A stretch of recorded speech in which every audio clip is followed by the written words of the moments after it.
किसान के खेत में बोए गए दो बीज एक अद्भुत कहानी के केंद्र में हैं। ये बीज एक दूसरे के बगल में दबे हुए थे और अपने चारों ओर की गहरी ठंडी मिट्टी में फंसे हुए थे। जैसे जैसे समय बीतता गया, उन दोनों ने अपनी साझा स्थिति पर विचार करना शुरू किया। पहले बीज ने अंधेरी और ठंडी स्थिति को ध्यान में रखते हुए कहा कि उसे बाहर निकलने से डर है। उसकी चिंता थी कि यदि वह बाहर निकला तो कहीं कोई कीड़ा उसे न खा जाए या तेज धूप उसकी कोमल पत्तियों को जला दे। उसने अपने छोटे से सुरक्षित स्थान में रहने का निर्णय लिया, जहां उसे किसी भी खतरे का सामना नहीं करना पड़ता। दूसरा बीज, जिसने थोड़ी मुस्कान के साथ बात की, ने अपनी स्थिति को भिन्न ढंग से देखा।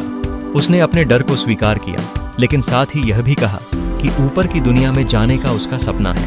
वह जानता था कि संघर्ष कोई आसान चीज नहीं है, परंतु उसे इस बात का विश्वास था कि अगर वह कुछ कोशिश करेगा तो सूरज की रोशनी को महसूस करके खिलने का सुख अनुभव करेगा।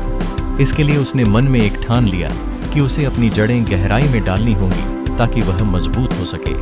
बाद में जो हुआ वह एक ज्ञानवर्धक कहानी बनी। पहले बीज ने अपने डर के कारण तब भी बाहर कदम नहीं बढ़ाया जब एक मुर्गी आई और उसे मिट्टी में ही खा लिया। दूसरी ओर दूसरा बीज डर को पीछे छोड़ता हुआ बाहर आया।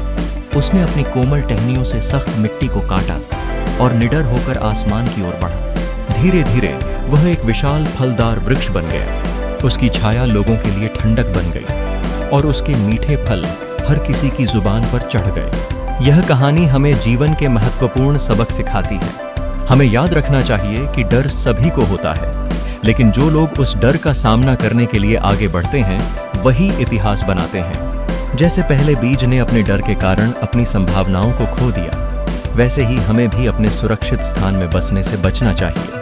अगर हम रिस्क नहीं लेंगे तो हम अपनी पूरी क्षमता का पता नहीं लगा पाएंगे।